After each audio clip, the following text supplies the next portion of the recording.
turabasuhuje mu izina rya Kristo Yesu. Amahoro y'Imana abe muri mwe kandi Uwiteka bishimire. Amazina ni Rusine Emmanuel, aha ni kuri channel yitwa Kubaha Uwiteka n'Ubwenge TV. Abaje ari ubwa mbere mwese tubahaye ikaze. Ba nyir'urugo, basangwa, abo tumaranye igihe, mwese turabashimiye kandi turabasuhuje mu izina rya Kristo Yesu. Uwiteka abanezeze, Uwiteka abagirire neza kandi Uwiteka ahira imirimo y'amaboko yanyu, imigambi yanyu Uwiteka yishyitse kandi Uwiteka abashoboze kurasa mugahamya intego mu izina rya Kristo Yesu. Dushimiye Imana ku bwanyu ko mudukurikira, mwese Imana ibahe umugisha, mwese abadusengera Imana ibahe umugisha, abasangiza abandi ubutumwa bwiza tubagezaho Imana ibahe umugisha, mwese turabakunda mu izina rya Kristo Yesu. Reka rero dusenge kugira ngo twumve ijambo ry'Imana uyu munsi Imana iduhaye ngo tuganireho.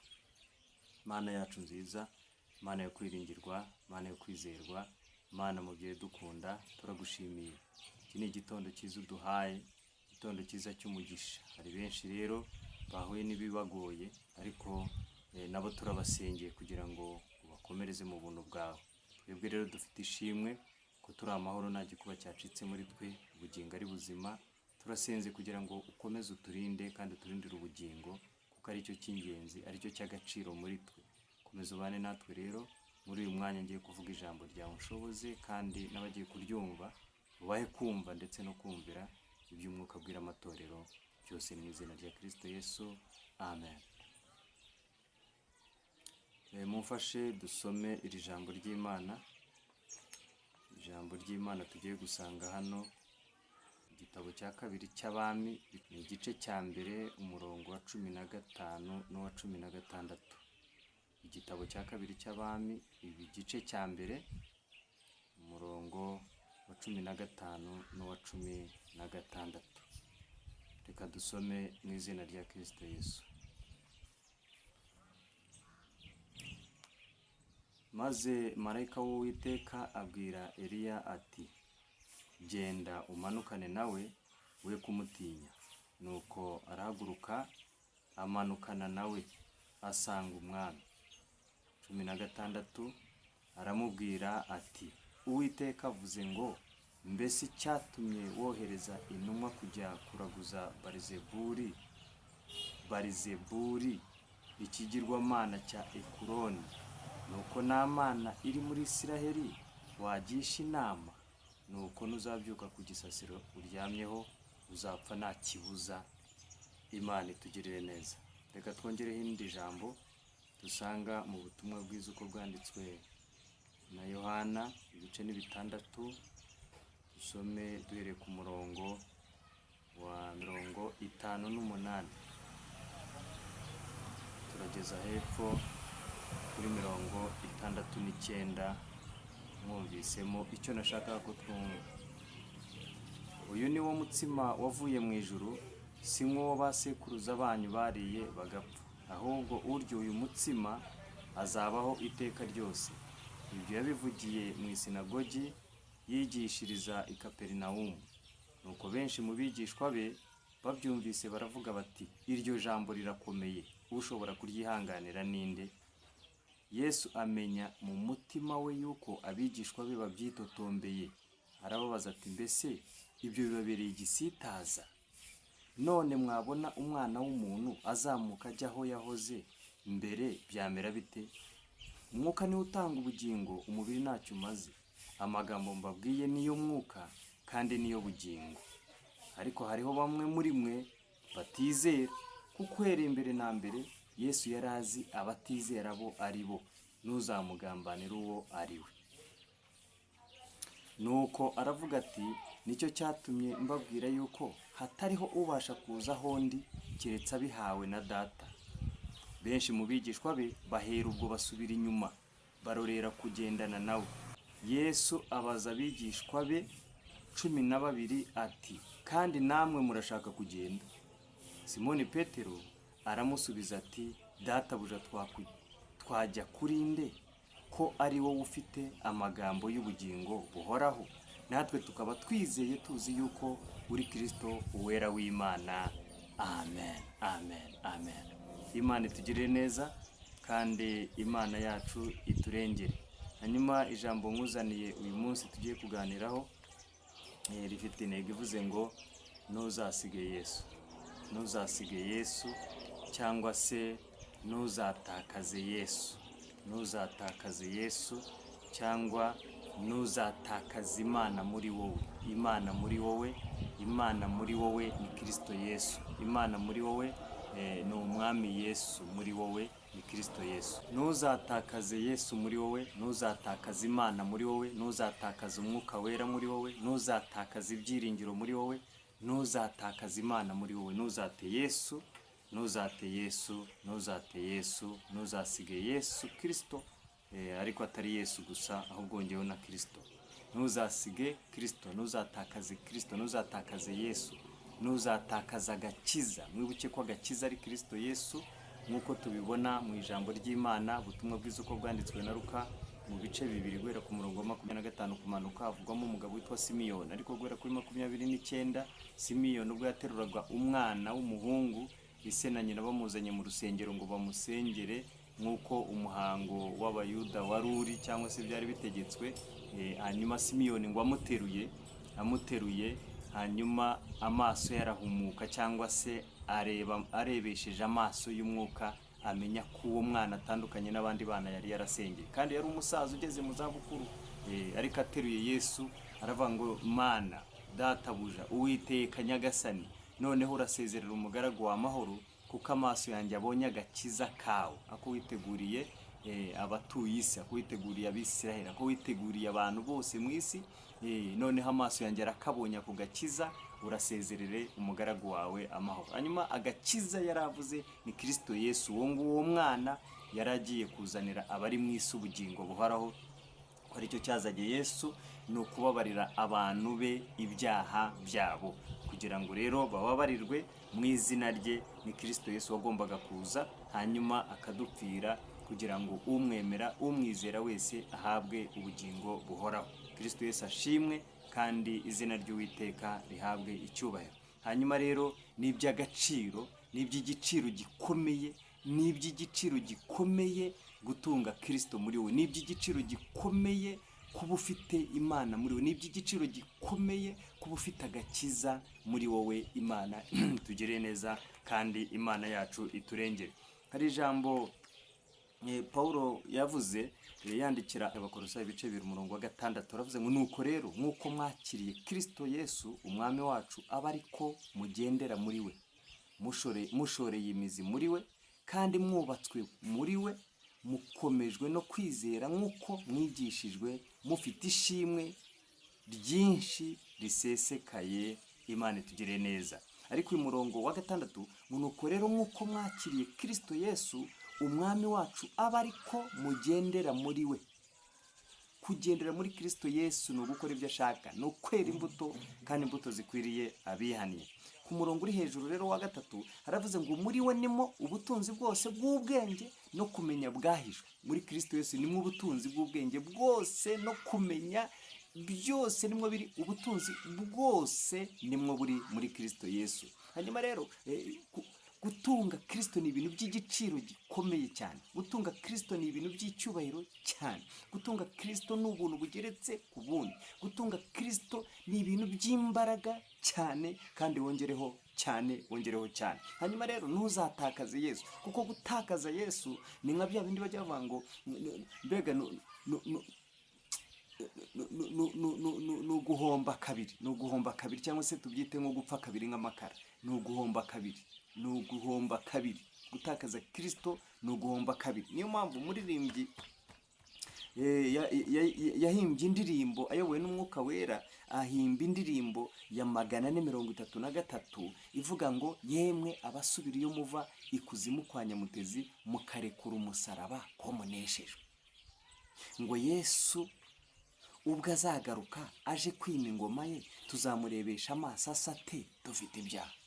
Bivuze ngo gutakaza Yesu wakira ikindi. Gutakaza Yesu wakira umubi. Gutakaza Yesu wakira Satani muri wowe. Gutakaza Yesu wakira ibyaha. gutakaza Yesu winjiza abadayimoni muri wowe, gutakaza Yesu winjirwamo n'umuzima mubi, winjizwamo n'imyuka mibi, winjirwamo n'ibibi. Gutakaza Yesu ni ukwakira urupfu.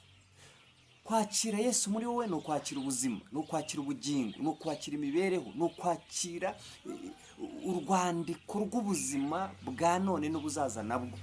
Imana yacu ishimwe kandi Imana yacu ihabwa icyubahiro. Hanyuma rero ntuzatakaze Yesu, ntuzasige Yesu, ntuzate Yesu. Ndakubujije, ndakuburiye, ntuzate Yesu. We wamaze kumwakira, komeza Yesu, komeza ufate Yesu, witakaza Yesu. Tubonye abantu batakaje Yesu bahura n'ibibazo, tubonye abantu bataye Yesu bahura n'ibibazo, tubonye abantu bataye inzira y'agakiza bahura n'ibibazo. Twabonye benshi batakaje Yesu bahura n'ibibazo, bahura n'akaga kiciye umubiri kakica n'umuntu w'imbere. Ntuzatakaze Yesu, ntuzatakaze Yesu. Ijambo ry'Imana twahero dusoma, twarisomye mu cyambere mu gitabo cya kabiri cy'Abana, igice cya mbere twasomye guhera ku murongo wa 15 n'uwa 16. Havuzwemo marayika, havugwamo Eliya, havugwamo n'amakuru Eliya yarabwiwe kugira ngo ajye gutanga cyangwa se yarajyaniye umwami. Uyu ni umwami witwa Ahaziya. Ahaziya wari usimbuye witwa Ahabu. Ahabu nawe wari usimbuye se witwaga Omuri. Omuri nawe wasimbuye witwa Zimuri. Zimuri wayoboye iminsi 7. Nawe yakoze kudeta, ajya ku buyobozi, ajya ku bwami, akoreye kudeta sebuja. Wera umusirikare akora sebuja kudeta, birangira mwishe, amugambaniye aramwica. Ariko nawe iyo ngoma yagiyeho kuko yari yamenye amaraso mu bintu bitari mu murongo muzima, nawe biramucanga muri izo ntambara. Birangira nawe yitwikiye mu nzu, arashya arapfa. Hanyuma uyu witwa Zimuri muri izo ntambara zabaye muri ako kavuyo kose, uyu witwa Omuri nawe afata ubwami cyangwa se abo umuyobozi baramwimika, abo umuyobozi abo mwami. Uyu Zimuri Omuri niwe waje kuba umwami w'Abisiraheli, kuko ari ubwami bw'Abisiraheli akaba n'ubwami bw'Abayuda. Ubu bwami bw'Abisiraheli muruka ko bwagabiwe umuntu wa mbere witwaga Yerobowamu mwene Nebati. Imana imusezeranya byinshi, mubwira byinshi. Urabona mu cyambere cy'Abami ibice 11 kuzamuka aho ngaho muri 13 uraza kubisangamo nuko yaje kwishyira abahanuzi, abatambyi badakomoka kwa Lewi n'abatabizi bega babonye basangiye akagwa cyangwa se yishimiye, akabahereza umurimo w'ubutambyi kandi bitari byabo zitari inshingano zabo. Hanyuma Imana yohereza mugabo umuhanuzi ngo ajye kuvuma icyo gicaniro kandi anababwire iby'Imana imubwiye, ariko imubuza ibyo atagomba gukora. Agezeyo kugira ngo yumvire. Mu kugaruka beshywa n'abahanuzi, baramubeshya yumvira abahanuzi kuruta kumvira Imana, bituma atakaza Imana, bimukurizamo urupfu, intare iramwica. Uyu mugabo rero witwa Yerobowamu niwe waje kurema imana, kimwe agishyira idani cy'Imana kimwe, ikindi agishyira i Beteli. Arabwira ngo byajya bibarushya kumanuka mu Yerusalemu, ni kure, nta mpamvu yo kujyayo, ahubwo mwebwe mujye muramyiza Imana, muhinire bugufi. Nta mpamvu, biragoye. Burya kwambara kwikwiza biragoye, burya kudahindura uruhu biragoye, burya kudasamba narumva ntabwo byapfa gushoboka ntibyakunda, burya kutikinisha ntibibaho kandi ufite umubiri. Twize ubumenya muntu. Iyo umuntu amaze amezi 6 ataryamana n'umugabo cyangwa ataryamana n'umugore, hari indwara arwara. Ubwo agomba kubikora kuko bigaragaza ko ari umuntu muzima. Utabikora aba ari umuramba, aba yapfuye. Biga bakazana ibintu by'isi bakabicomeka mu bintu by'Imana, bagashaka kubihuza. Kandi nk'uko ibumba ritafatana n'ibyuma, ni nako iby'Imana bitafatana n'ibya Satani. Bivuze ngo gukurikira Yesu no kwiyanga, ukemera uyu muntu w'inyuma akaba yababara, akababazwa kugira ngo udakora icyaha. Kenshi iyo wamaze kwakira Kristo Yesu, hari biza bishaka kuba kwica umuntu w'imbere, ariko bikabanza kubabaza uw'inyuma kugira ngo wemere, kubera ububabare bw'uw'inyuma ukemera gukora ibyaha ngo ukizo umuntu w'inyuma, nyamara ukaba wicishije uw'imbere. Mu gihe wakaretse uw'inyuma agapfa ugakiza uw'imbere, ariko kubera ko tubuze Kristo muri twe, tubuze ubwenge bw'Imana, tureka uw'inyuma akagubwa neza, tukicisha uw'imbere, kandi uw'imbere ari we uzajya kubonana n'Imana, uzabana n'Imana iteka, cyangwa se azaba Gehinomu iteka yaka arimo gushya igihe cyose. Imana idufashe kandi Imana yo mu ijuru itugire neza. Uyu mugabo rero muzi ko ari we watangije izo mana azishyiraho. Uno mugabo witwa nde? Umugabo witwa Yerobowamu. Yerobowamu. Niho ubwami bwigabanirije ku gihe cya Salomo. Imana imuhereza ubwami ariko agomera Imana, biza kurangira uyu mugabo nawe ibye ntabwo byagenze neza, ayo mateka ni maremare. Hanyuma uyu twumvise witwa Ahaziya yarasimbuye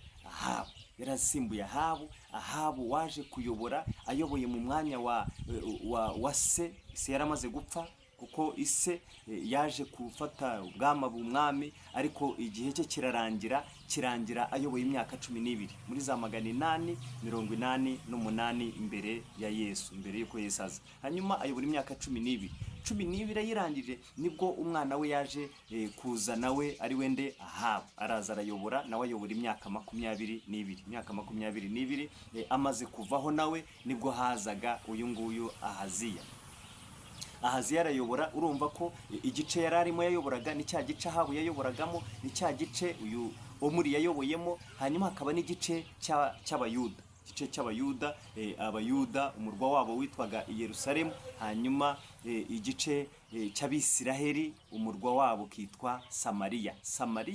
Uyu mugabo witwa Omuri niwe wahaguze amafaranga ye, ahagura ibiceri. Hanyuma uwo yahaguze nawe ahitirira izina rye, ariko ariryo zina ryitwa Samariya. Imana tugire neza kandi Imana yacu turengere. Rero sinshaka kujya muri aya mateka cyane, ahubwo ndashaka iki. Uyu mugabo Ahaziya yaraje arayobora, ariko igihe kiza kugera, hanyuma ngo aza kuva mu idirishya ry'insobekerane, aragwa yikubita hasi.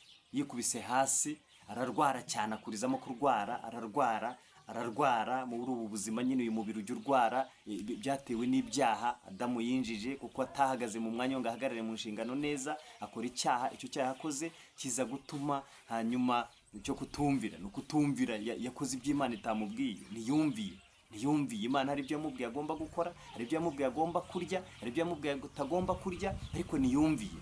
Nicyo yazize Adamu. Uko kutumvira byatewe n'iki? Ni irari, kwifuza. Icyo cyatumye Adamu akora icyaha, no kwifuza. Kuko barabwiye ngo bazagirwa nk'Imana, ubwo bazagira ubwenge nk'ubw'Imana, mbega bazajya barema nk'Imana, babona mbega gusa n'Imana. Kandi gusa n'Imana basaga nayo, kuko ngo babaga bambaye ubusa kandi ntibakorwe n'isoni. Ariko uyu mugabo yifuza kugera mu mwanya Imana irimo, kureshya n'Imana, mbega kungana n'Imana. Icyo kintu umwanzi abateyemo nicyo cyari cyaratumye acibwa mu ijuru, Satani. Kuko yashatse gufata intebe y'Imana ngo nawe ab'Imana, asimbura Imana mu mwanya wayo. Hanyuma icyo cyifuzo Imana bituma ica Satani, imujugunyana nabo bafatanije, ibajugunya ku isi. Hanyuma icyo cyifuzo cya Satani yagiteye mu muntu n'ubundi kugira ngo iburizemo umushinga w'Imana, iburizemo umugambi w'Imana. Ariko umugambi w'Imana nujya uburizwamo, ijambo Imana yavuze irarinda, kandi ikarinda n'uwo warivuzeho. Hanyuma urumva ko icyifuzo cya Satani yagishyize mu muntu kugira ngo icyatumye icibwa mu ijuru n'ubundi itume n'uyu muntu n'ubundi ubusabane bwe n'Imana bukurwaho. Uyu muntu atakaza Imana, Imana imwange, Imana imuce, Imana imwirukane. Ngicyo cyo Satani yakoreye Adamu abakoze icyo cyaha. Icyaha gituma Adamu yirukanwa mu ngobyi y'Edeni. Ngicyo cyaha, niyo mpamvu kurwara, kubabara, ibi byose mubona ku isi ni icyaha cyabizanye. Icyaha, virusi yitwa icyaha. Ni nayo mpamvu Yesu yaje aje kugira ngo adukize iyo virusi yitwa icyaha. Izo mfunguzo Satani yafashe agafungisha irembo rijya mu ijuru, irembo riduhuza n'Imana, aho twagomba kuba duhurira n'Imana, kwa ko n'Imana yajyaga iza gusura Adamu mu mafu ya nimunsi. None iryo rembo rifungishije icyaha, kuko ikoze icyaha uba ushyizeho urukuta hagati yawe n'Imana, nicyo gigutandukanya n'Imana. Niyo mpamvu Kristo Yesu amaze gupfa ku musaraba, umwenda wari ukingirije ahera watabutsemo kabiri, kuva hejuru kugeza hasi, kugira umuntu wese yinjire yigerereyo ahera. Kuko Kristo Yesu ntabwo yinjijweyo n'ibitambo, yinjijweyo n'amaraso y'ubwe. Bivuze ngo rero umwemera, umwizera, ayo maraso arakweza, akakwemerera kugera ku Mana. Nta handi usabye uburenganzira, mu izina rya Kristo honyine niho uca ukagera ku Mana. Imana itugere neza kandi Imana yacu turengere. Hano rero umugabo yararwaye, araremba. Amaze kuremba, kuko muribuka ko bari baramaze kuyobywa, bari baramaze guhura na virusi yitwa icyaha yaramaze kwinjira muri bo, baramya za mana, cya kindi Yerobowamu mwene Nebati yabazaniye byaje kuba byinshi. Ahabu nawe arongoye uyu mugore witwa Yezebeli, nawe aragenda kuzanira ibimana bibiri, cyitwa Bali n'icyitwa Shera, biragenda birakara.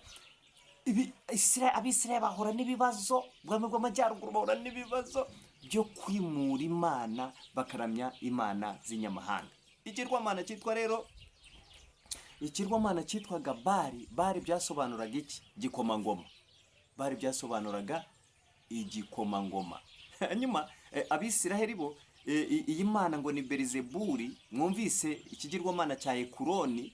Uyu mwami igihe yarwaye yatumye abantu be barabatuma ati munyaruke mugende mujye muri Ekuroni, mugende mujye mu Bafilisitiya, mujye kundaguriza, mujye kumbariza ikigirwamana cya Ekuroni Belizebubi, muyimbarize ngo mbese nzakiriye indwara ndwaye cyangwa se nzapfa. Ubundi Belizebubi cyangwa se iyo Zebubu abisirayeli ngo bayitaga mu buryo bwo kuyikwena, kuyiseka, imana y'amasazi. Imana y'amasazi nicyo byari bisobanuye. Zebubu niko bo bayitaga abisirayeli, kwikwena. Abisirayeli babandi abayuda n'abisirayeli ba nyabo bazi imana bya nyabyo bayitaga Zebubu. Zebubu rero ngo yari imana y'amasazi, imana y'amasazi. Nawe nyumvira, umuntu uzi ubwenge, umuntu imana yaremye mu ishusho yayo, umuntu usenga akavugana n'imana. Mwibuke ko mu gusenga arimo tuvuganira n'imana, kujya gusenga cyangwa se gupfukamira imana y'amasazi kandi itandara n'ayaremye nubwo yaremye, ariko kwipfobya no kwitesha agaciro nuko bayitaga ngo ni imana y'amasazi, imana y'amasazi. Noneho iyo Belizebuli, iryo zina Belizebuli niryo zina abisirayeli baje gushinja, cyangwa se abafarisayo baje gushinja Yesu mu butumwa bwiza uko bwanditswe na Matayo mu bice 10:24 na 25. Yesu yaravuze ngo nta mugaragu uruta sebuja, nta mugaragu uruta sebuja. Birahagije rero kumwigisha angana n'iki? Ntumwigishwa. Birahagije ubu. Noneho se niba bise nyirurugo Belizebuli cyangwa se umwigisha Belizebuli, abagaragu be bizagenda bite? Belizebuli rero yisomye ijambo ry'Imana hariya mu bice mu Matayo ubutumwa bwiza mu bice byaho 12 guhera ku murongo wa 22 kugeza hepfo, uraza gusangamo amakuru y'umuntu wari ikiragi. Umuntu wari ikiragi, hanyuma Yesu baramumuzanira ngo amukize. Yari ikiragi, uwo muntu yari ikiragi, ikindi akaba n'impumyi, ikindi noneho aba yatewe n'abadayimoni. Uwo muntu yari yaragowe kabisa. Ikiragi, impumyi, atewe na dayimoni, ubwo kuko biragenda bite? Nawe ndebera uwo muntu ni ikiragi, ni impumyi, atewe na dayimoni. Bamuzanira Yesu. Yesu ngo amugezeho ategeka dayimoni, dayimoni zimuvamo, baranahumuka, aranavuga, ibintu byose birakoreka. Haleluya, haleluya. Kristo Yesu ni umwami. Hanyuma rero ngo umuntu amaze gukira, ngo abafarisayo baravuga bati uyu si wa wundi wo kwa Yosefu. Ntabwo tumuzi uri Yesu umubaji, kwa Yosefu ari ntabwo Yosefu umuzi umubaji. None se ntabwo mumuzi Mariya, ntabwo mumuzi? Turamuzi. None se barumuna be ntabwo mubazi? Turabazi. Bavandimwe ntibazi? Turabazi. None se uriya bikiza atabantu? Na wundi umuhereza kwirukana abadayimoni, ahubwo ni Belizebuli, umutware w'abadayimoni. Urumva rero rya zina Belizebuli rya kera niryo ryaje kugaruka hano mu isezerano rishya, rihinduka umutware w'abadayimoni cyangwa se umutware wa za roho mbi. Belizebuli. Yesu arababwira ngo ese mwabana, niba ubwami bwigabanije bwagumaho bute? None se ni gute Satani yakwirwanya? Satani yarwanya undi Satani gute? None se niba Satani yirwanije ubwami bwe bwagumaho gute? None se inzu yigabanije cyangwa umudugudu ukigabanya, ni gute ubwo bwami bwagumaho? Ibi rwose ibyo bite bya. Ariko jewe niba ari urutoki rw'Imana ruma kwirukana abadayimoni, ngaho ubwami bw'Imana bubaguye gitumo. Belizebuli ngiyo rero ni umutware w'iki? W'abadayimoni.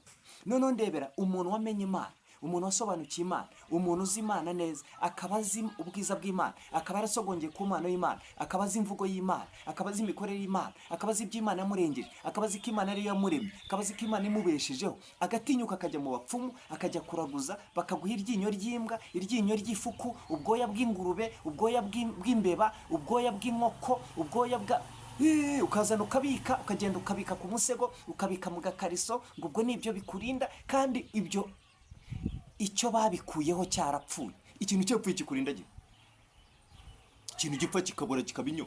Ubwo inkoko bakuyeho ibaba barariguhereza ibaba ihwa ry'ikinyogote, iryinyo ry'ifuku. ubwo kuko ibyo byakurinda gute? Urumva utarimo kuramya Imana y'amasazi? Imana idufashe, Imana itugire neza, Imana iturengere. Ibaze iryinyo ry'imbwa bakakubita iryinyo ni umukaka w'indare, zajya ucancamera kakubita, kandi ubikubwira nawe arameze nabi, ararembye n'umwera umumereye nabi. Nigeze kuraguza kera, nabaga i Kamara mba ahantu hitwa Entebbe, nza kujya kuraguza njyanweyo n'umuvandimwe. Arambwira ati wowe ibibazo mbona ufite buriya, kugira ngo ibintu bigende neza ugire ishaba gahunda zose zikorwe neza, nzakujyana ku muntu umuvuzi cyane. Turagenda arantwara tujyayo. Tugezeyo tujyana ahantu twagenze urugendo ku buryo saa 2 twaragenze kugera muri za saa 5 turi n'amaguru. Tugenda urugendo tujya ku mupfumu, tutaragaruka tugenda n'amaguru. Turagenda tugereyo, hirya yo akantu k'akazu arara ku bintu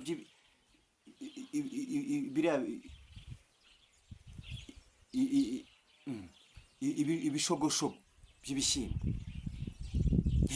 Akantu gatoya k'akazu arimo arara n'ibi ibishansha, amakoma yumye ari byararaho.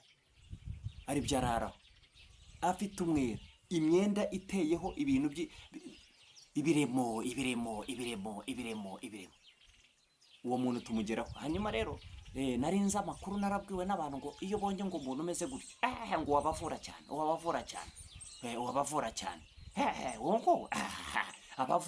umuntu umeze gutyo abavura cyane. Ngo ikindi kikugaragariza umuntu uvura cyane naga guca amafaranga menshi ukurikije abandi ayo baguca, aguca make. Ngo umuntu ubona ameze gutya ni mu rutwo tuzu ngo abavura cyane, ukagenda wibombaritse. Twagiye tumeze gutya mbega tuhageze, ni umuntu wavuye mu Rwanda kera, ukumva ikigande nakikibuka, nakizi n'ikinyarwanda nakikibuka ngo akivuge neza. Ibyo bita kudankana abagande cyangwa gutera imbogo mu kinyankore, kwa kunda umuntu avanga indimi.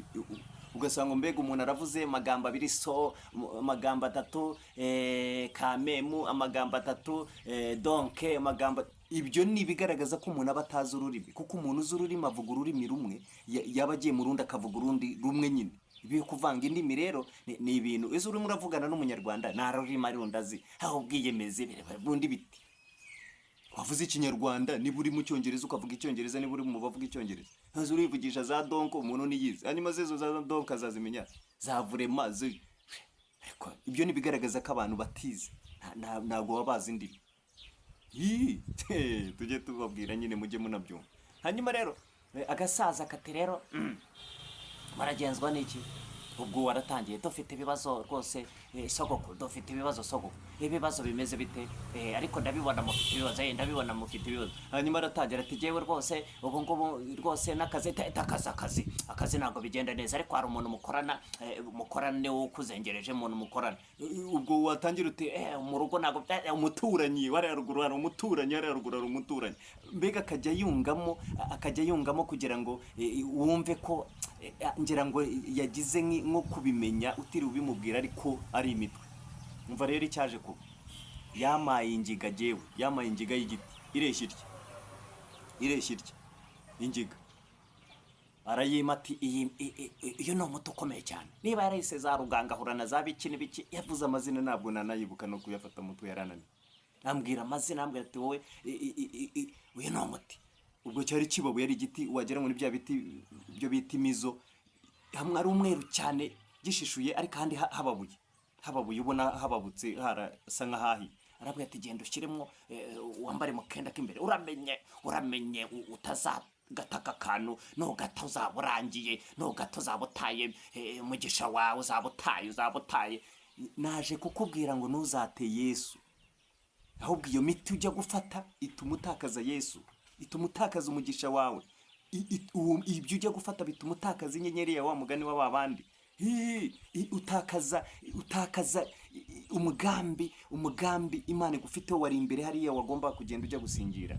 Wijya muri ibyo, wijya gufata ibyo, ahubwo fata Yesu mugundire. Abamaze kumenya Yesu nimutakaze Yesu, fata Yesu umugundire. Kuba waba uhura n'ibikomeye iyo kivuze ngo Yesu yakuretse, Yesu aba ahari, Yesu ajya abyemera ko ibyo bikubaho, ashaka ishimwe ejo hazaza, ashaka ubuhamya bw'ejo hazaza. Ibyo unyuramo bigukomereye bikuruhije, nibwo buhamya bw'ejo hazaza, nizo mbaraga zawe z'ejo hazaza, kandi ibyo uzakomeresha abandi imbere hariya. Kuko intambara itabayeho ntiwavuga ko warwanya urugamba. Bivuze ngo nta butayu, nta na Kanani, nta Goliyati, na Dawidi, reka da, ntabwo byakunda, ntabwo byakunda. Bivuze ngo rero ugomba guhura n'intambara, ugomba guhura n'ibyo urwana nabyo, kugira ngo ejo uzavuge ngo warwanye urugamba, kandi urugamba urarutsinda. Bivuze ngo rero nutsindwa, ntabwo uzirata urwo rugamba, ntabwo uzirata iyo ntambara, kuko n'ubundi uzaba nta kintu wigeze ukora muri iyo ntambara. Imana itugire neza, kandi Imana yacu itugire neza, iturengere. Hanyuma icyo giti yarakimaye, ngishyize mu kenda k'imbere cyanga gukwirwamo cyari kinini.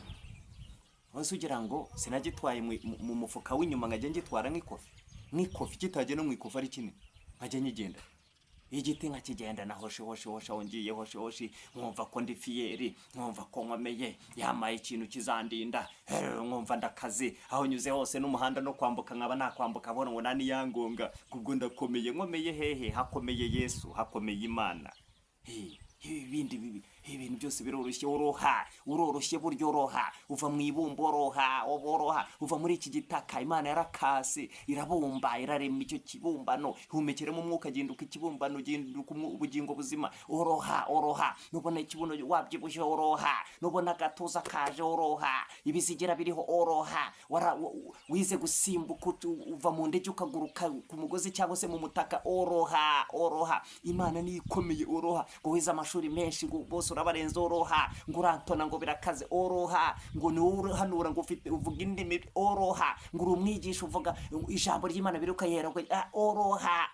Ukomeye ni Imana, kandi dushoboza n'umwe, kandi umukire n'umukene, umutunzi n'udafite, umunyabwenge bw'isi n'ubwenge bw'Imana, bose bahurira hamwe, ariko aho bazajya si hamwe. Imana tugire neza, Imana turengere. Baje kumfata ngiye mu cyaro iwacu, nagiye nasuye iwacu, mvuye Kampala njya mu cyaro Barara, mu rugo naho ngaho niho n'ubundi na muntu yavukiye, ariko turi Abanyarwanda. Hanyuma ngeze mu isantire imwe aho ngaho hafi y'iwacu, baramfata bati wowe uri maneko, baramfata baramfunga, ndisobanura biranga, baramfunga. Cyokora numaho mu rugo baraza baramfunguza. Hanyuma rero aho bamfunze, ubugande barafunga, biri serious. Imyenda uyikuramo, n'agasengero ugakuramo, n'umukanda ugakuramo, n'ikofu ugakuramo, byose nkuramo, sigazamo cya kintu rero, cya kindi kindinda. Haze nkajya nkuramo akenda buhoro nzi ngo kirandwanaho. Ngakuramo ikote nararigeza no hasi, buriya kiraba cyandwanyeho. Ikote ndinda rishyiraza kutagira vuba. Kuramo ishati nkuramo, ngira ngo reka da, kuramo n'isengeri, nkuramo umukanda kwasiko, ariko mukanya kirandwanaho. Reka da, kuramo n'ikofi, byose nkuramo, nsigaza cya kinini, iki cyo kirandwanaho kigume mu mufuka. Ipantaro yari nini rero, yari nini, none nagera kwifata gute. Barasaka inkweto ubwo zavuyemo kare, n'amasogisi, toha byose, hagoze kuko mfite ikindinda, bimeze bite? Aho rero ntabwo nzurinda uwo ari we. Yesu ni Yesu. Ukeneye Yesu, ntuzatakaze Yesu. Itakaje Yesu burangiye. Ubwo ugira ngo ntabwo yakoze ku mufuka kubitaho ya ndembo akumvamo ikintu. Iki ni iki mu ndimi zahari. Iki ni iki ndacece. Nje nkabavugana wowe kubitaho ndemba, akaboko karanyonyuka. Kanyonyuka he? Ko cyari igiti muzehe yamaye umuzo, igiti cy'umuzo. Igiti cy'umuzo nicyo nishyuye. Umuzo nishyura imitwaro, umuzo. Ubu rero nawe wishyuye iryinyo ry'ingurube, wishyuye iryinyo ry'ifuku, baguha iryinyo ry'imbwa, baguha ibwene. Ngo rirakurinze. Yesu ni urinda ubugingo bwawe. Yesu ni ukurinda. Impamvu akurinze ni ukugira ngo utunganye ibidatunganye, niko Pawulo yabwiye Tito igice cya 1 umurongo 5. Nicyatumye gusiga Kirete no kugira ngo utunganye ibyasigaye bidatunganye, kandi ushyira bakuru b'amatorero mu midugudu yose nk'uko nagutegetse. Ntabwo ari iryinyo ry'ingurube, ntabwo ari ubwoya bw'ingurube, ntabwo ari ubwoya bw'ifuku, ntabwo ari ihwa ry'ikinyogote rikurinda. Ujugunye ukibyumva aho. Ibi bikuzana imyaka mikasiro mibi cyane. Hanyuma byaje kurangira ngikuyemo. hakubita intoki ngo kigwe hari yaragikubita gutya ngijugunya ari nkavana shaka bako karanyonyuka nka kamwe ko kwa Yerobowamu wa muhanuzi yajyaga yamutunga ukuboko urutoki ukuboko kukanyonyuka reka konyonyuka he umuzo unyonyura umuntu ukuboko ariko Yesu yahageze n'ukuboko kwanyonyuka kurongera kukaba kuzima Imana yacu ishimwe ingingo zitari nzima zirongera zikaba nzima Kristo Yesu yahageze abafite inyonjo barahagarara bemye inyonjo zigashiraho Imana yacu ishimwe kandi Imana yacu ihabwa icyubahiro. Hanyuma rero baramfunze negereza ko cya kintu wa muntu aragikandagira negereza ko no kuguru kubyimba ndaheba kunyunyuka ndaheba indembo yagikubitishaga ndaheba ikeneye gikimbura ubusobanuro none se ni igiki mu by'ukuri ni igiki cyufite ibyo unyanyagiza bare ngo kwiseta ni igiki cyo ibyo ngo wibitseho ngo ibyo wisiga ngo ubwiza bw'abadayimoni bumukumarira iki ubwiza Imana yagoye ko buguhagije ko buguhagije Imana itugire neza kandi Imana yacu iturengere. Umugabo yararwaye atuma abagarwa ati munyaruke mugende mujye kumbariza Berizebubi Imana ya Ekuroni ibaze ayita Imana umuntu wamenye Imana wasobanukiwe Imana uza amateka kuntu Imana yabambukije inyanja itukura ibitangaza Imana yakore muri Egiputa kuntu yabambukije Yorodani ibyo byose arabizi kuntu yabarwanire mu mahanga yose kuntu Imana yabarengeye kuntu Yosuwa yahagaritse izuba n'ukwezi n'inyenyeri bigahagarara kugira ngo arwane n'ababisha barangize ayo makuru yose arayafite umwami urumva amakuru yabaga yafite byose yarabizi kuno Mose Imana yamukoresha bikomeye byo bindi byose bitangaza byagiye biba inkingi yabagendaga imbere ku manywa ikaba inkingi y'igicu ninjoro ikaba inkingi y'umuriro ibyo byose barabizi kuno yabagaburiye Imana mu butayu byose barabizi byose bari babizi ariko barabyibagirwa batakaza Imana ageze igihe cyo kujya kuraguza yari yaramenye Imana yarasobanukiwe Imana turengere kandi Imana itugire neza. Garukiraho niba ufite gahunda yo kugira ngo ujye mu bapfumu garukiraho niba waranagiyeyo ubite ugarukira Imana bigishoboka bikitwa none kuko ejo utazi kuzagezayo utazi ejo ayo buzacyana. Imana turengere kandi Imana yacu tugire neza. Hanyuma rero uko yagatumye bajya kumuraguriza Eliya witishubi wa wundi wari ufite ibintu bimuranga bine bice gusa cyane ibintu bine kagabo kagufi kafite ikanzu iyo kanzu kakaba kayikenyeje umushumi cyangwa se umukandara w'uruhu ngaka kagabo kari karavuye itishubi gasohokira Galeyadi ngo uyu mugabo witwaga Eliya araza ariko azafite Imana muri we azafite umwuka w'Imana muri we azafite inzira zigana Siyoni muri we azafite amategeko y'Imana muri we. Hanyuma ahageze asanga nibwo yasangaga cyagiye uyu mugabo witwa Habo yarabivanze ahagarika imvura imyaka 3 n'amezi 6 Eliya yarabihagarika n'Amana bavuganye mu butwara ahabwa n'ijambo ry'Imana ariryo jambo riba kwaruka mu bice bya 10 murongo wa 19 ngo dore bahaye ubutwara n'ubushobozi bwo kandagira inzoka na sikorupiyo n'imbaraga z'umwanzi zose kandi nta kintu kizagira icyo kibatwara rwose. Reka da shira ubwoba shira amanga korera Imana ntabwo bufite nta mutsutsu ntabwo budatitira reka da korera Imana we ntuzatakaze Yesu gusa. Imana turengere kandi Imana yacu tugire neza. Ngo Eliya rero aho ari yibereye aho Imana yamubwira iti nyaruka Eliya atkarame wamenya amakuru ati ntabwo ndayamenya boss ihute dore umugabo witwa Ahaziya dore atumye abantu bagiye kuraguza gendo uhure nabo babuze kujyayo hanyuma batumu babwire ngo ubagene babwire se ngo igituma ajya kuraguza Berizebubi ikigirwamana cya Ekuroni nuko muri sere n'Amana iriyo yagisha mu inama Imana igituma ajya kuraguza ni muri sere n'Amana ikizihari igituma agiye kuraguza ni iki n'Amana ihari muri Israel Imana yarapfuye niko umugabo witwa Mika aherutse kuvuga. Mika igice cya 4 umurongo waho wa 9 umva uko havuga haravuze ngo ariko none ni iki gituma uvuza induru mbese nta mwami ufite cyangwa se umujyanama wawe yapfuye bituma ibise bigufata nk'umugore uri kunda igituma uvuza induru igituma ujya kujya mu bapfumu igituma urimo gutaka uvuza induru nta mwami ufite umujyanama nawe uhari umwami ni Kristo umujyanama n'umwuka wera n'umufasha tubara kuboneka mu byago no makuba ni iki gituma uvuza induru igituma ugiye kujya kwicira inzira nuko nta mwami ufite nta mujyanama ugifite byagenze bite. Yesaya igice cyaho ni cya 30 umurongo wa mbere reka tugeze ku murongo wa 3 haravuze ngo abana b'abagome bazabona ishyano, niko Uwiteka avuga. bagisha abandi inama batari jye, bakifatanya n'abandi baretse umwuka wanjye, kugira ngo bongere icyaha ku kindi. Abahagurukira kujya muri Egiputa batangishije inama kugira ngo bisunge imbaraga za Farawo, bakiringira igicucu cya Egiputa. Nuko izo mbaraga za Farawo zizabakoza isoni, no kwiringira igicucu cya Egiputa kuzababera ikimwaro.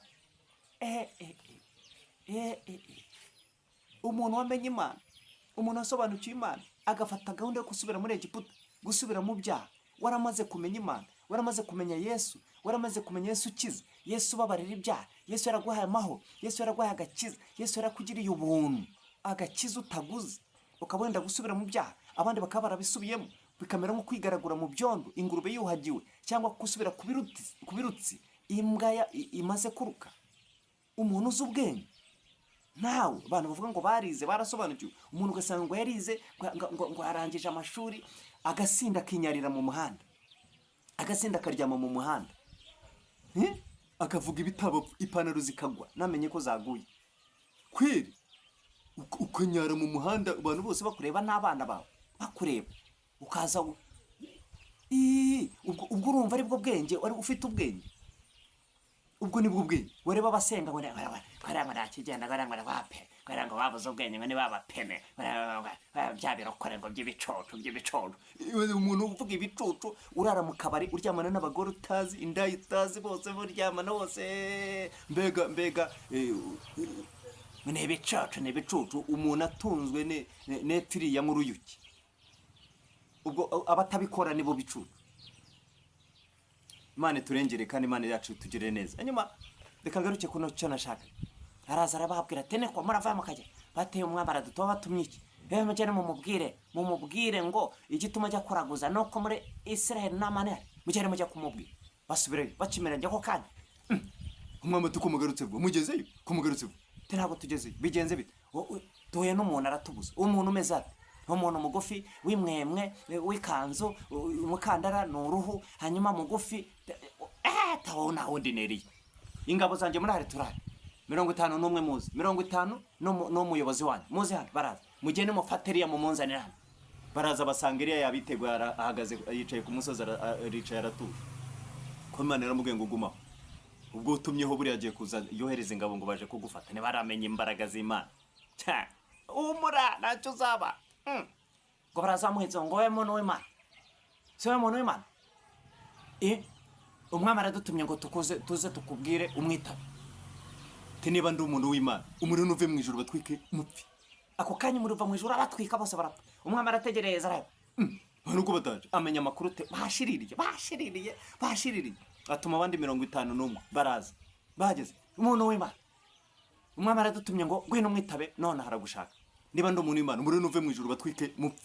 Umuriro uva mu ijuru atwika urakongo neza bishirira. Ubuye baba maka ibi niki iriye na mikino na mikino. Atuma abandi 51 uwaza afite ubwenge, afite ubwenge. Habaza hageze ati muntu w'Imana, ubugingo bwanjye nubwo abagaragu bawe bubi bw'igiciro cyane, dore rwose abantu ba mbere bahaje umuriro batwika barakongoga. Amakuru yayabajije kujya mu rugendo utarozi n'ibibazo. Nujya ujya gutegura intambara, ugiye kujya mu nabajye ubanza utegura inama z'intambara, ubanza umenya amakuru ahagije, pana kwisuka mu bintu utazi.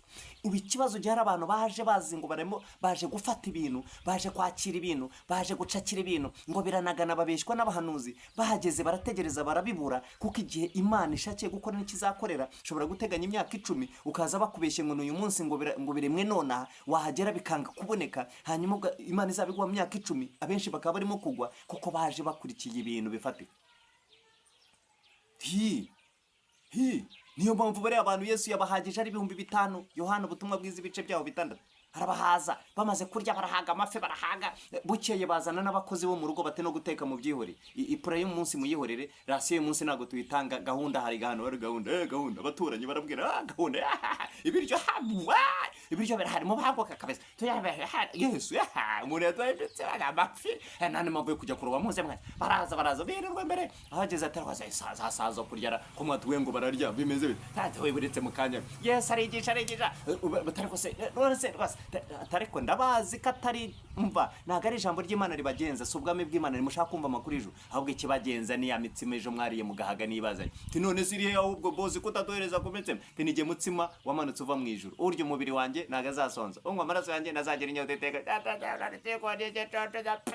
wamurya uyu nguyu barivovota bahita bagenda. Nibwo Yesu yabazaga abigishwa ati ariko se namwe murashaka kugenda? Twakuvaho tukajya hehe? We ni Petero, kare ufite amagambo meza y'ubugingo, kandi tukaba twarakumenye kuri Kristo umwana w'Imana wera w'Imana. Imana itugire neza kandi Imana iturengere. Abantu benshi baje rero baje gushaka imitsima, abandi baza baje gushaka abagabo, abandi baza baje gushaka abagore, ntago baje gushaka ubugingo ngo ibindi babihabwe nk'inyongera. Aho rero baragwa, aho barabivamo. Ngaba rero ubugingo bwanjye bukubwera ubw'igiciro rwose, abandi baje barakongoka, yamenya amakuru y'urugendo rwose bapfuye, ariko ngiye bukubera rwose ubw'igiciro. Niba ubikunda ukabyemera, umwami aradutumye ngo uze umwitabe rwose, ntabwo ari agahato, turabigusabye umuntu w'Imana. Marayika aramubwira ati uwo nguwo we emera, n'umutinye jyana nawe ugenda ujye kubwira umwami n'ubundi byo wabwiye bariya. Ngo aragenda ageze ati niko icyatumye ujya kuraguza Berizebubi ikigirwamana cya Ekoroni, nuko muri Isirayeli nta mana ihari, nicyo gituma utazakira iyo ndwara urwaye, ntabwo uzava kuri icyo gisasiro, uzapfa nta kibuza, kuko wagishije inama ibitari ngombwa, werekeje umutima ku bidafite umumaro. Hezekiya aherutse kubwirwa ko agiye gutanga, agiye gupfa. Hanyuma rero arabwirwa ngo ategeke ibyo mu nzu ye. Uyu mugabo yerekeye ivure, asenga Imana, abwira Imana, yibutse ibyo yakoze, ariko ayereka indi mishinga yari afite, plani ziri imbere yari afite, arimo gupanga imigambi afite. Aravuga ati rero unyongera ikindi gihe nakora byinshi, nkazagura n'imigo, ngakora byinshi cyane, nkajya ngushimisha, nkagenda niyoroheje. Imana avuga iti Yesaya ati karame, ihute subirayo, genda umubwire ngo kubaho kwe nongeye imyaka 15. Ariko uyu wararwaye, amaze kurwara yohereza abajya kumuraguriza ikigirwamana cya Ekoroni cya Berizebubu, imana y'amasazi. Ibuze umuntu usenga Imana y'inkorano, ibaze kujya imbere y'ikigirwamana icyo babaje mu ifeza, icyo baremye mu izahabu cyangwa se mu ibuye cyangwa mu giti, ukakijya imbere, cyangwa se uruhu cyangwa amahembe, ukirirwa uramya ibyo bintu. Bandi baramya abamarayika bo mu mayanja, bo mu misozi, aribo barangi baciwe mu ijuru, aribo bamarayika mujya mwumva, abamarayika bera bafite ishusho yo kwera, bahakana imbaraga zako. Paul yavuze mu rwa 2 yandikiye Timoteyo 3:5, kuko kandi bafite ishusho yo kwera ariko bahakana imbaraga zako, abameze batyo mujye mubatera umugongo.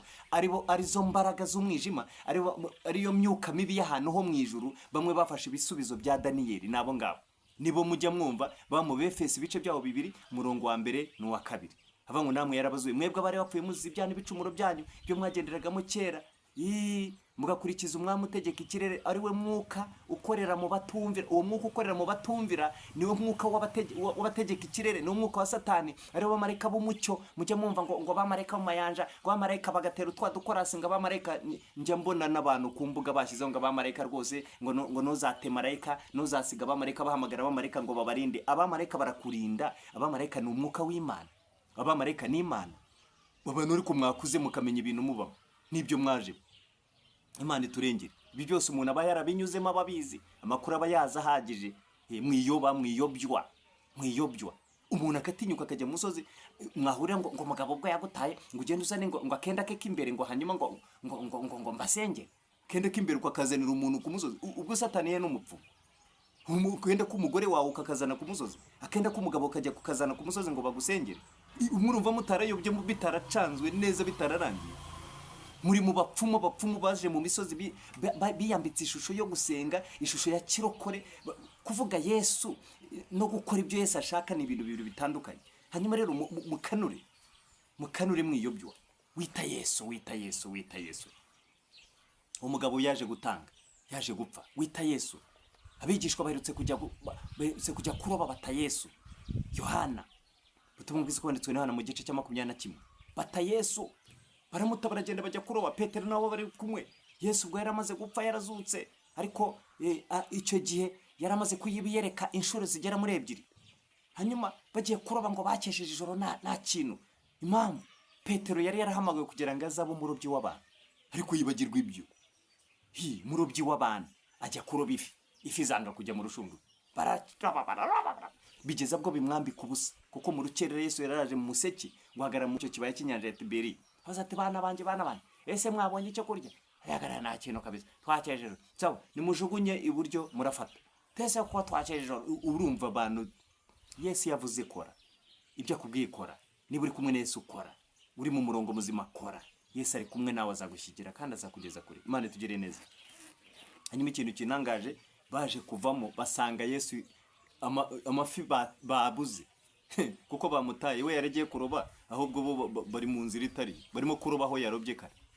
Basanze amafi yayokeje kare n'imitsima yaritse hari, arabaha bararya, ariko ngo bavanamo amafi 153 angana n'ubundi n'aba basirikare mwumvise 153, si 153 se? Eliya burya yacomye 102, barashya barakonguka.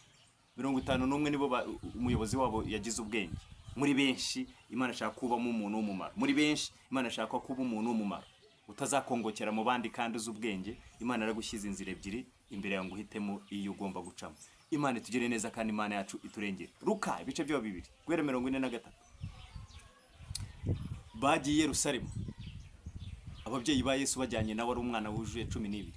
Bagezeyo mu mihango y'iminsi mikuru uko bajyaga babigenza. Hanyuma bagezeyo Yesu baza kuza barimo gutaha ngo bamutayo ariko batabizi. Bata Yesu ariko batabizi. Bata Yesu ariko batabizi. Nta mugambi bapanze wo guta Yesu, ariko abantu basigaye bata Yesu babishaka. Umuntu akajya mu bapfuma abizi, umuntu akajya mu kabari abizi, umuntu akajya gusambana abizi, umuntu akajya gushyiraho imisatsi abizi kandi yarabizi ko kera bitari byemewe. Umuntu akagenda agakubitaho inzara abizi, umuntu akagenda agakubitamo akitanu cyangwa kicumi abizi. Ubu bizi uta Yesu bizi, ariko bo bamutaye batabizi, bagira ngo ari mu itara ry'abantu kuko abantu bari benshi ari ikivunge. Ushobora guta Yesu mu buryo utazi kubera abahanuzi n'abigisha bakuyobya, kuko utasomye ijambo utazi n'amakuru kuko uri umwana, ariko mwuka n'icyamara kugira ngo akuyobore. Ariko niba wota Yesu bizi, urumva atari naho ugomba kujya kumushakiraho wamutaye. Imana turengere. Ngo baragenda urugendo rw'umunsi, hanyuma bagira ngo ari aho hafi baramubura, batapa ubwo ari no mu baturanyi, bari mu baturanyi. Bageze mu baturanyi baramubura, ubwo ari kwa ba nyina wabo nangwa kwa base wabo, baramubura. Iminsi 3 ishize bigira inama yo gusubira i Yerusalemu. Ikibazo nyirizina gikomoka, kurabona ngo niyo ngerageje gusenga ngo birane kairozo ubusa rwose numva inzembe mu ndago ntago byakunda. Ariko nyirabayazana niyi, nyirabayazana niyi, ubana nandi, inshuti zawe nizi, abo muganira ni bandi, umwanya we munini umarahe. Si kuri film, si kuri YouTube mureba n'ibitari ijambo ry'Imana, babyenda gusetsa nyashe sibyo, si mukabare kwifatanya n'abatizera. None se ubwo urumva ubundi imbaraga z'Imana ni gute zitazagushirana?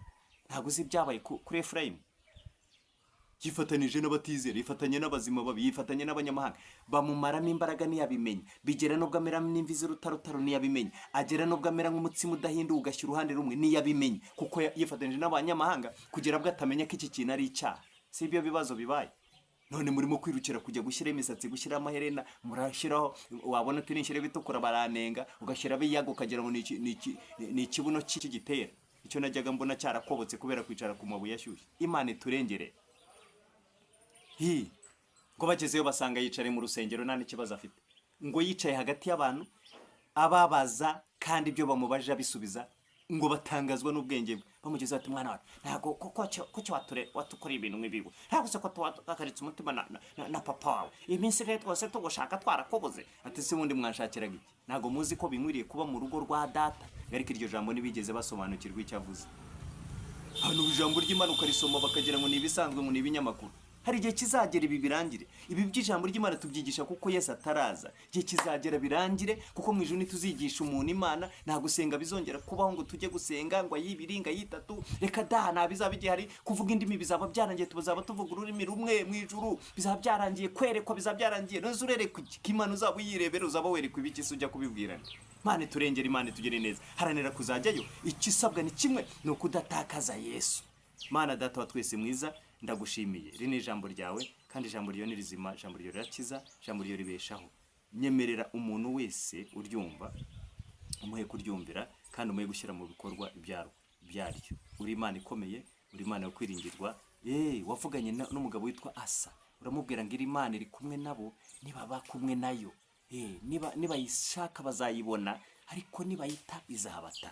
Rero abantu benshi bataye Imana, batakaza Imana kubw'ibibazo by'inosi, batakaza Imana kubw'inyungu z'umubiri, batakaza Imana kubw'ubusambanyi, batakaza Imana. Ni byinshi byatumye abantu batakaza Imana, amoko yatumye batakaza Imana. Batakaje Yesu, abantu baramutakaje, abantu baramutaye, abantu bamutaye babishaka, abandi bamutaye batabishaka, abandi bamutaye kubera abahanuzi bababeshya, abandi bamutaye kubera ibibazo bahura nabyo mu madini babagora, abandi nibigerageza bitari bimwe batakaza Yesu. Ariko ndabasengeye kugira ngo wongere bagarurire Yesu. Umuntu wese mugarurire Yesu kandi wongere umushyiremo ijambo ryawe, umukomereze mu buntu bwawe, icyubahiro kibi cyawe, mu izina rya Kristo Yesu, amen.